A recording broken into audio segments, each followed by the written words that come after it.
Alors,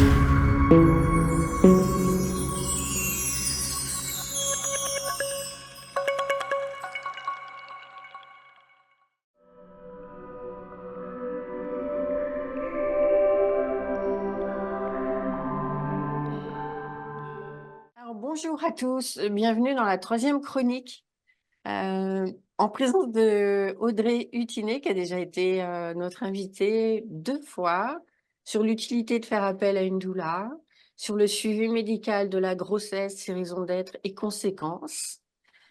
Et Audrey Hutinet, qui est analyste de rêve et doula quantique, revient aujourd'hui pour sa troisième chronique sur le sujet du diabète gestationnel. Bonjour. Bonjour, bonjour à vous. Et je suis ravie d'être ici pour ce sujet passionnant. Ouais. Bah, c'est vrai que ce sujet, vous l'aviez évoqué dans les 2 premières chroniques, juste le mot, on avait noté que c'était un sujet qui était important à aborder et du coup, bah, on va commencer. Donc selon votre compréhension, qu'est-ce qui caractérise principalement le diabète gestationnel? En quoi il diffère-t-il des autres formes de diabète, en fait? Selon ma perception, le diabète gestationnel, il y a une grosse part qui est conceptuelle. Alors c'est un peu étrange à dire, mais euh, ça s'explique par alors 2 choses. Les professionnels de la naissance, une grande partie pensent que puisque la femme est enceinte, est en train de construire un nouveau corps à l'intérieur d'elle-même, elle devrait avoir une glycémie moyenne inférieure à la glycémie du reste de la population. Et en même temps, on sait que physiologiquement, à partir de la 20e, 24e semaine de grossesse, le corps de la femme va développer une insulinorésistance. Ça veut dire que l'insuline va pouvoir moins bien fonctionner. Alors, c'est de façon physiologique. Et donc, on va avoir naturellement plus de sucre dans le sang et donc plus de sucre qui va pouvoir aller jusqu'au bébé. Et donc, alors, la peur derrière ça, derrière une glycémie trop forte chez les femmes enceintes, c'est que l'enfant soit un bébé gras, trop gros pour passer, voilà, pour franchir le bassin de sa mère. Le sujet global, c'est vraiment ça. Ça veut dire que soit on peut diagnostiquer un diabète gestationnel qui est un peu entre deux eaux, soit on peut diagnostiquer un diabète gestationnel qui est donc on peut le diagnostiquer avant la 20e, 24e semaine. Et là, ça veut dire qu'il y avait un diabète de type 2 latent, en fait, présent dans l'organisme de la femme et que finalement, c'est cet état physiologique de la grossesse qui l'a révélé au jour, finalement. Je vois, mais d'après vous, votre expertise et votre expérience, quels sont les facteurs qui augmentent, en fait, qui peuvent augmenter ce risque de développer un diabète gestationnel? Et ben, c'est d'avoir en fait les facteurs de risque et une alimentation qui prédispose à un diabète de type 2 de base. Après, c'est pas parce que on a une glycémie qui est augmentée par rapport à notre propre norme qu'on a un diabète de grossesse en fait. Et c'est ça qui est subtil.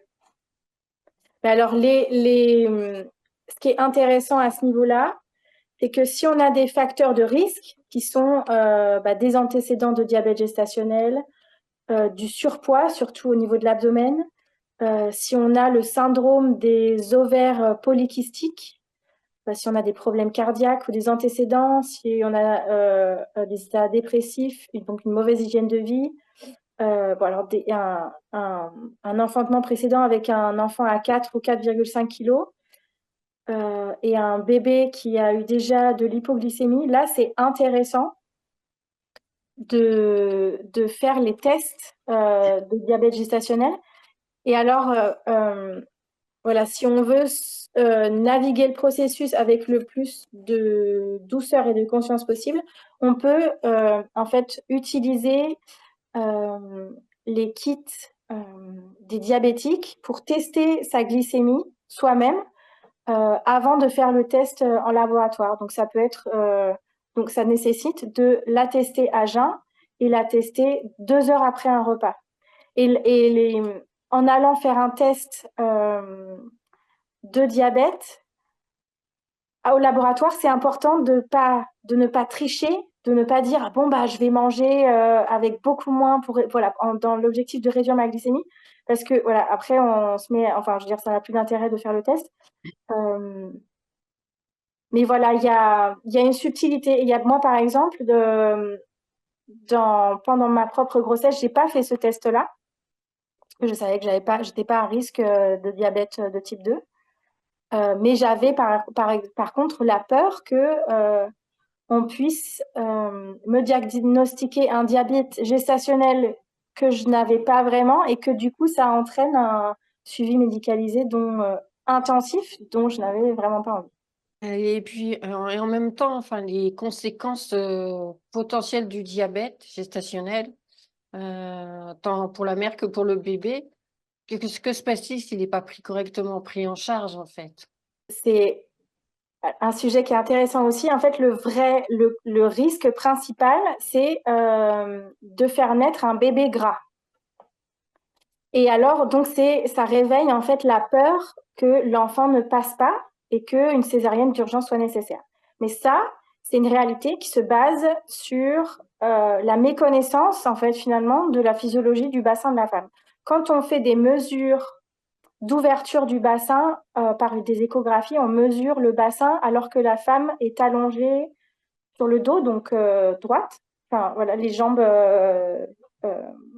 en alignement avec le corps. Et c'est pas dans cette position que le bassin va s'ouvrir le plus. Et puis on n'enfante pas comme ça en fait. Si on faisait des mesures avec une femme qui est accroupie, les genoux resserrés, c'est là qu'on a l'ouverture maximale. Donc en fait, on a des mesures scientifiques qui font qu'on crée par-dessus une croyance qui est erronée. Et donc, on a une peur de gros bébés. Et donc, il y a la conséquence du suivi, voilà, parfois intensif du diabète gestationnel. Mais c'est quelque chose à déconstruire aussi. Par exemple, moi, je fais 1,50 m. Donc, moi-même, j'avais peur d'avoir un gros bébé quand même parce que j'avais pas de personne autour de moi qui pouvait me donner un autre son de cloche. Et j'ai témoigné de l'histoire d'une femme qui fait le même gabarit que moi et qui a enfanté de son bébé de 4 kilos sans problème. On est plutôt encouragé à encourager la femme à se faire confiance dans son corps. C'est possible avec les bonnes positions. Et en se laissant traverser aussi par l'inconfort, en laissant son corps s'ouvrir. C'est toute une préparation aussi qui peut être psychologique. Le vrai risque physiologique du diabète de grossesse, c'est d'avoir que le nouveau-né ait la jaunisse. Mais là encore, si la jaunisse, elle apparaît après les 24-48 heures, c'est physiologique. Et il n'y a pas de risque mortel, en fait. Il n'y a pas de risque. C'est physiologique, il faut le mettre au soleil et puis ça passe. S'il y a une jaunisse avant, là, il faut consulter quelqu'un. Donc, en fait, c'est un risque qui n'est pas complètement palpable. Le risque, c'est la peur du gros bébé. C'est ça, le risque. Oui, et vous, en fait, dans votre rôle de doula, quel rôle joue l'accompagnement d'une femme qui est confrontée à un diabète gestationnel en complément du suivi médical traditionnel? L'accompagnement qu'on peut apporter à ce niveau-là, c'est d'accompagner la femme à ajuster son alimentation. Parce que on a quand même, dans la glycémie qui est testée à jeun, on a quand même une fenêtre. Par exemple, alors pour vous donner les chiffres, pour un diabétique de type 2, à jeun, la glycémie doit être entre 0,7 et 1,2 g par litre. Pour une femme enceinte, on doit être entre les deux. On doit être inférieur à 0,95. Ça veut dire qu'il y a quand même tout un espace entre 0,7 et 0,95 qui est une glycémie de quelqu'un de normal en tout cas. Donc ça veut dire que si on peut en fait réguler la glycémie d'une femme enceinte en agissant sur l'alimentation. Ça veut dire qu'il faut réduire les glucides, augmenter les protéines. Voilà, c'est un peu les grosses bases. Mais en tout cas, qu'elle puisse avoir un régime alimentaire peut-être voilà, un petit peu plus sain. Et à partir de là, on peut avoir une disparition du diabète gestationnel. Et là, on peut demander que le suivi médical disparaisse, enfin que le suivi médical intensif disparaisse. C'est ça l'avantage, en tout cas, l'accompagnement que peut apporter une doula pour une femme qui a été diagnostiquée avec un diabète gestationnel.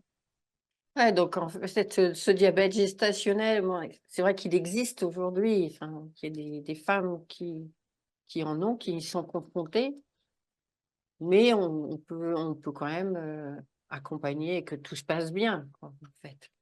Oui, ça dépend, ça dépend voilà, toujours une nouvelle fois des personnes qui vont porter l'espace, qui vont faire le suivi, accompagner la femme enceinte dans ce processus-là. Mais effectivement, c'est navigable à partir du moment où on prend les décisions pour le rendre ainsi, quoi. Mmh.